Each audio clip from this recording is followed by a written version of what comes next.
Come.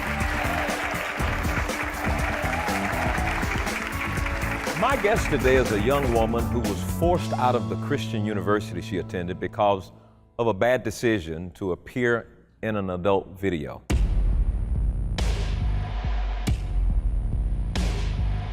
She was so discouraged, she gave up on God and moved to California, where she became a very famous adult film star.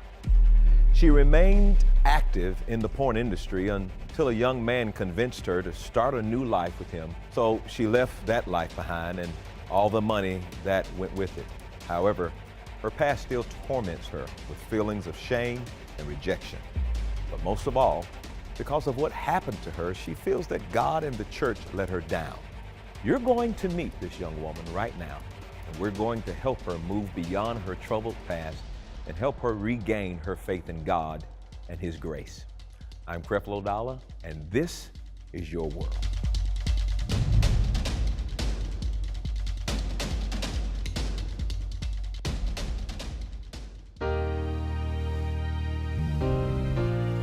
Changing one life, time after time. Oh Lord, we do it all for you. Through the trials I see, I'll always believe a new life starts with me. Yeah. Oh, change your world today. Change is gonna come your way. Change and get an understanding. His grace will transform you.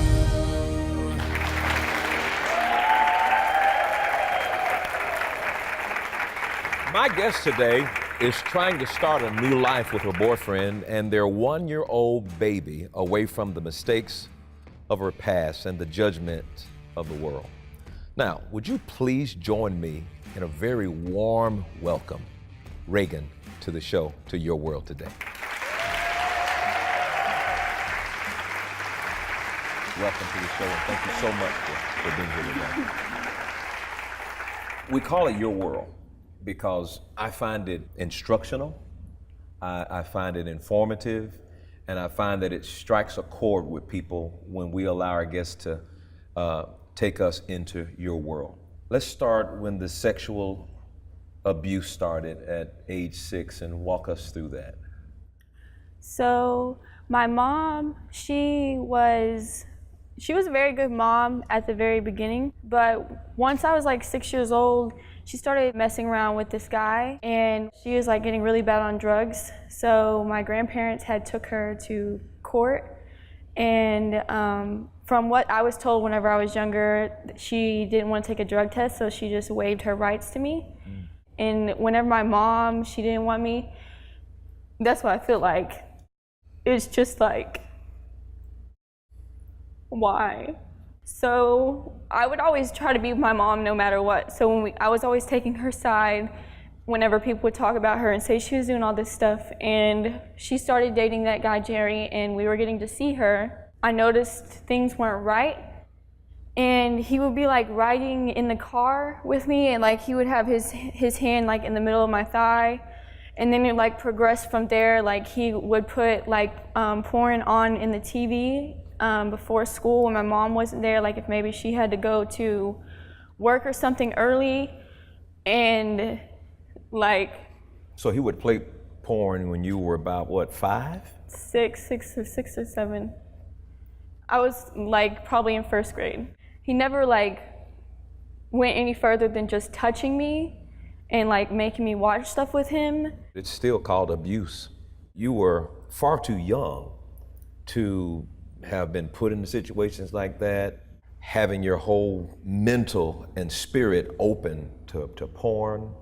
All of that is abuse. And I think it's important for our audience to recognize what abuse is, whether it's verbal, emotional, sexual. That had to be a lot of emotional pressure. I want to even go so far as to say trauma on you as a six-year-old. Definitely took away a lot of my childhood because I was always the one who was trying to make sure my sisters like were okay. She stayed with him for a very, very long time. Like, she went back and forth with him. No matter what happened, he abused her, she abused him. It was never good. It was always very toxic between them two. So how long did the abuse last with you? From 6 years old to about what, when you were a preteen or what? Yeah, so it stopped with that whenever we got taken away from my mom.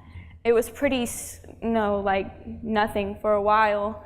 And my half-sister's dad had moved us to another city. We left living with my grandparents half the time and were with him for the whole time. All of a sudden, in 8th grade, I just started feeling really weird. I just remember like hearing clicks, like, like whenever you take a picture on your phone, it makes that shutter noise. Then I noticed that he was taking pictures of me. Every time I would bend over, or if I was wearing short shorts and I was doing the dishes or I was cleaning, I told my stepmom, like, my dad's taking pictures of me from behind and I'm scared of him, and he's been like coming in my room at night. One time at the old house before we had moved, he had came in from being out at night, and I woke up and he was like on top of me. And I was like, Dad, and he was like, oh, I thought you were Gina, like saying her name. And I told her all these things. As soon as he got home, she told him, like, this is what Reagan's saying, Reagan, I'm so sorry you had to go through that. I mean, my heart just, to hear this story, it's so disturbing to know you had to go through it. I thank God for his grace that you made it out. But the story goes a little further now as a result of this. Well, that went even past that. I didn't get out of that house until I was 17. Wow. And it had went further. Like, when she had told him, he took me on a drive in the truck and was like nailing me down, like telling me like cussing at me, saying all these things, like, why would you say all this? Like hitting me in my forehead with his fingers and like, pushing on me and stuff. But I let it go. But then it went on to, I always wanted to be a bodybuilder, and I wanted a bodybuilding.com account. And he's like, okay, well, we can make one for you, but I'll run it because there's creeps on there. I was like, okay. So he had me put on a swimsuit and he took pictures of me. And then that kept going on and on and on. Then he would order outfits off of the internet. He's like, oh, I bought this for Gina, but I need you to try it on for me to see if it fits her. And so I would try it on, but it was lingerie. Is Gina your mom? My stepmom. Stepmom, okay. Yeah. And then he would get me to drink, and he would tell me, oh, don't be a pansy, oh, drink this, pretty much pressuring me into drinking alcohol to the point where I would black out. And I really don't remember a lot of things that happened, but it started going on to him having me dance for him and having me give him lap dances and telling me, oh. Oh, your stepfather? Yeah, telling me, oh, move your hand over, let me see your boobs. And I would try to make up something and say no, I don't want to, they're ugly, blah, blah, say something. Reagan, let me ask you something. I want to make sure that I'm following you and our audience following you. You went from your biological mother back to your father, who you later on found out was not your biological father? Yeah. So you're staying with your... half-sister's dad. Yeah, and his wife. Yeah. Okay, and not your biological mother and father. Right. I don't know my biological dad. Okay. And this abuse, I mean, this is crazy. I mean, who does that? That is just so abusive. How did it take you to this point where you're going through all of this abuse and you end up in, was it California? Yeah, so I left his house to live with my grandparents, and I had went to go try out for the wrestling team at Wayland Baptist, which is the university that I was going to. So now we're at the Christian university. Mm-hmm. Okay. And you went to try for the what? Wrestling team. Yeah. So you're a wrestler? Yeah. I'll mess with you. Yeah, and they had let me sign with them. So that summer, after my first semester at Wayland, I was being a promoter for a club in Dallas, just a regular club. And the owner of the hotel at the Crown Plaza was hosting this thing called Exotica. I didn't really know what that was, but it's pretty much like a sex convention. but I wasn't like doing anything. I was just hosting the after parties. But they had put me and another girl into the finals round of this competition, like on the stage for Miss Exotica. We were like dancing and stuff, and then like I crowd surfed, and then I won like $500, and there was like a video of it. And when I went to school, after that summer had happened, that was like everywhere. Like the video? Yeah, and they're like, oh, she's doing porn, like blah blah, and I was like, no, I'm not. Like I didn't. I was just hosting the event. Like I don't do that. But from that event, I got like a lot of people like talking to me and telling me, oh, we'll fly you out here and we'll pay you. So there was this thing. It was just a solo thing. It was just by myself, not with anybody else. And so I was like, okay, cool. So I went and I did that. That's when everything went bad. Like when I went there, I didn't know that it was gonna be like that. Like I thought it was just gonna be like maybe just some lingerie and like no bra or something. But it was like me, like he's like every little shoot was like more and more him telling me to do more and more stuff. And so I don't even know like how like the pictures or anybody like found out. Only 2 people knew about that. So it had to be one of the 2 who told everybody else that I had done this, and then it just like spread like wildfire through the whole school.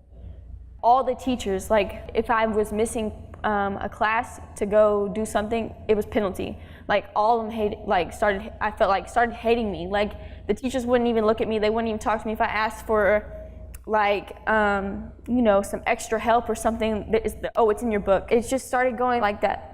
And so I was just like, what's the point of me even being here? Like I'm asking for help. Like I'm trying to fix my grades. I'm trying to get better with my relationship with God, and everybody's just pushing me out. Like not being loving and welcoming, and like my family had found out about me doing that. And obviously they weren't very happy about that at all. And I had just felt like a big disappointment. And the opportunity to go to California, it came, and I just took it. Like I left all my stuff in my dorm room, and I packed one suitcase, and I just left, and I never came back. Hearing your story, did you feel hopeless? And as a result of feeling hopeless, when this opportunity came from California, it was like, who cares anyway? I might as well go and make some money. I felt like a burden to everybody. So I just was like, I can just take care of myself. So what was the thing, once you got involved in the industry, what was the thing that convinced you that this is not for me and I need to get out of it? Well, from like the first thing I did, I had like left, and that whole night, like I was crying. Like I was just like, what did I do? Like, what is wrong with me? And like one of the girls that was in the house I was staying at, she kind of just made me feel okay with it. She's just telling me like, people have sex for free all the time. Like they go on dates with people and they have sex with them, and like you're not doing it for free. You're getting paid for it. So in a way, you're holding yourself to a higher standard. And what she told me, that's just kind of the attitude that I gained for it. And it was so much deception in that. Yeah, very much. And then it got to the point where I couldn't do it and then feel okay with myself. So I started drinking. Man, I was drinking a lot, like way too much for somebody my size at all. And I was starting to dibble dabble into cocaine and Molly to make myself feel happy and to make myself feel good. Then I would just cover up all the pain? Yeah. And then all the money that I was making, I was spending it on like drugs and alcohol and going out and, trying to buy friends pretty much, because I knew none of these people liked me. Like they only wanted to party with me. Like I was like the good time Mike kind of person. Like nobody didn't really took the time to get to know me for me. And I guess that kind of made me even worse. Like I'm in this city all by myself. Like I can't go, like in my head I was like, I can't go back home because everybody's just gonna be ashamed of me. Like, A lot of stuff going on up there. Yeah, I just was like, a lot of times I would just be in the car just just crying. Like, what, like, I just kept saying, why? Like, why is this, why am I doing this? Like, I was just so confused.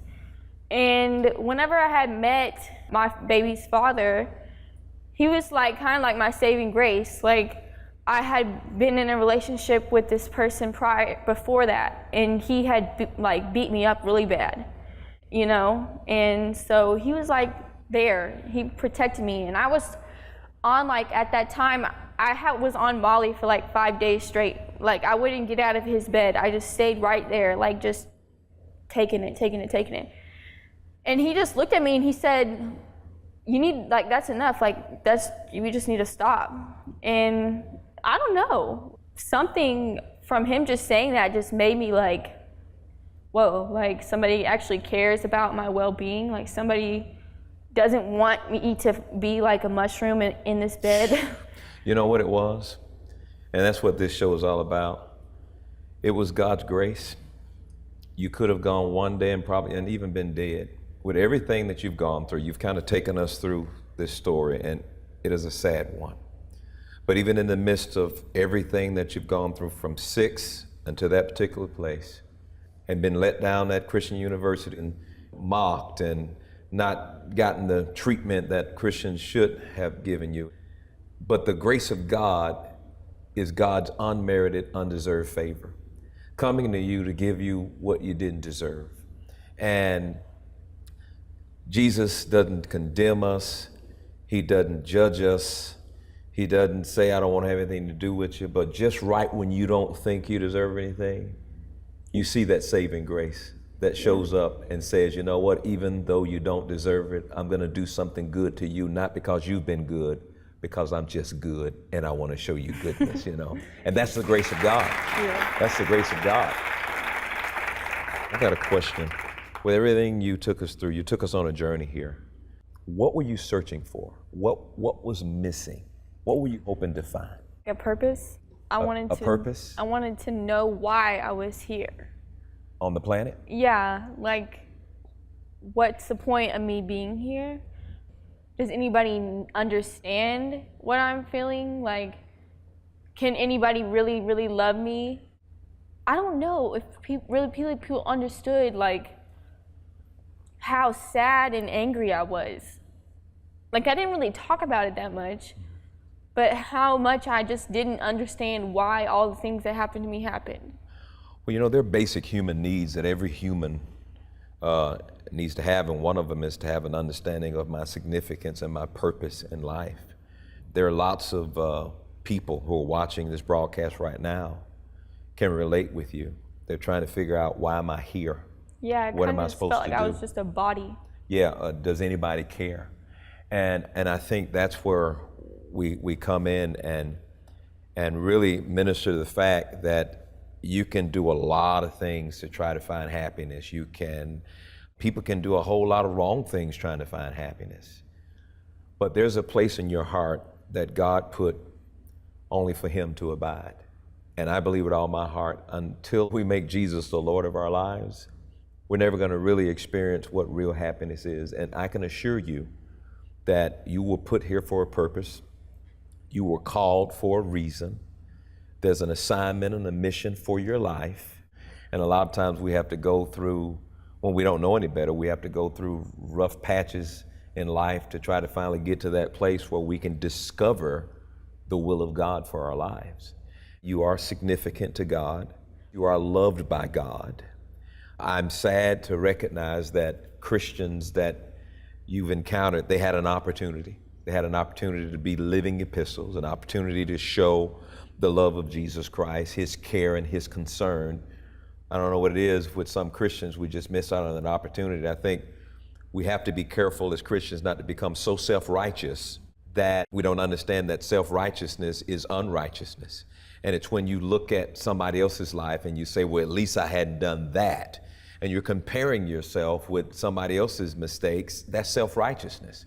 Everybody has an issue, which means we should be very ready to help minister to someone else when we see them going through. But I think sometimes Christians come to the point where, I don't know, they become so judgmental and so self-righteous that they forget that if it were not for Jesus, we would all be in hell. We're one Jesus away from being in hell. And if you take Jesus away, we all in hell, you know. Yeah. But because Jesus is now involved in the equation, we don't have to. And I am telling you, you mark my words, everything that you've gone through, it may sound and look like a mess, but Jesus knows how to take your mess and turn it into a masterpiece. I believe that. I believe that. And the Bible says, he that believeth in him shall not be put to shame. You don't have to live all of your life in the shame of your past.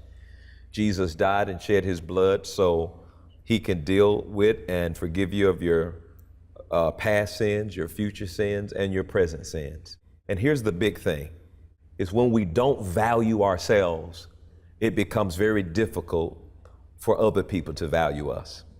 And you have to live with this. Nobody has the right to devalue me. Nobody.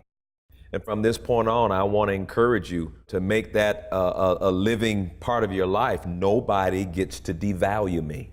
I am valuable. And those people who refuse to value you, you don't need those people in your life devaluing you. You don't need them. You're valuable. You're valuable. And it's not too late. You are prime and ready to receive all that God has to offer. He's just waiting on you to say yes. Sometimes your pain and your testimony can be turned around to be used as a tool to rescue somebody else's life. Not everybody could have gone through what you've gone through, but you made it, baby. And it didn't destroy you. It didn't destroy you.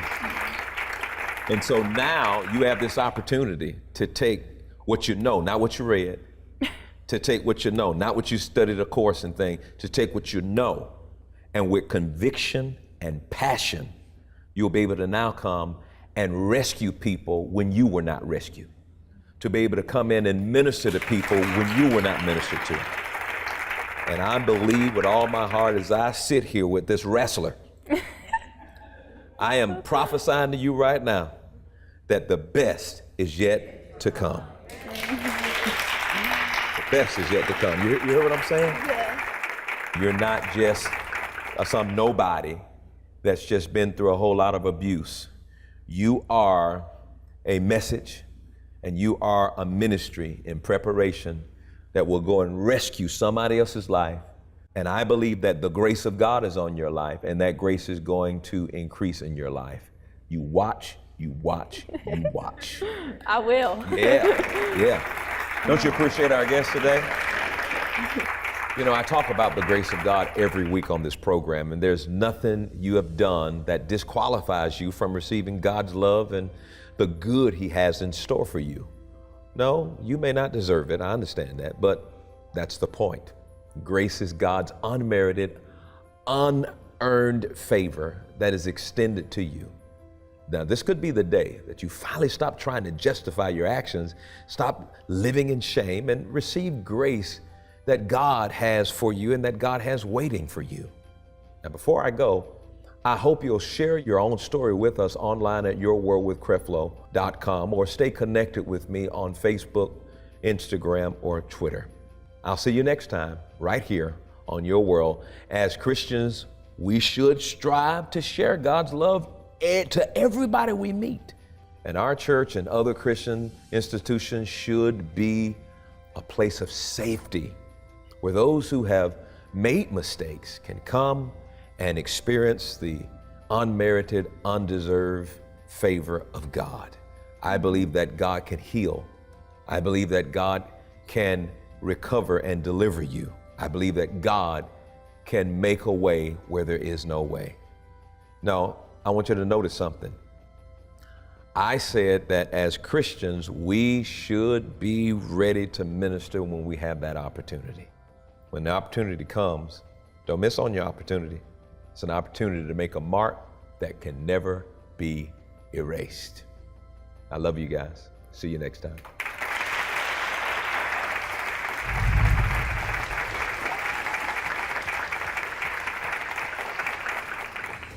No matter what you have done, what mistakes you've made, or think you've made, God's grace and His forgiveness are non-judgmental and available to you the moment you ask. If you could only start viewing your past and the pasts of others through the non-critical lens of God, you would experience the unmerited and unlimited favor He has promised for you. Today you met Reagan, who through a youthful mistake appeared in a pornographic video. Instead of receiving grace, those in her Christian community shunned her. But right here on Your World, Reagan encountered God's amazing grace, empowering her to leave her past behind and live out her best future. And you can receive the same experience starting right now. Creflo Dollar has put together a collection of materials to help you receive everything God already has for you through Jesus. First, you'll get his 3-CD series, Seeing Through the Lens of God, which will show you how to break away from traditional judgmental thought and see yourself and others as God sees you, accepted and forgiven.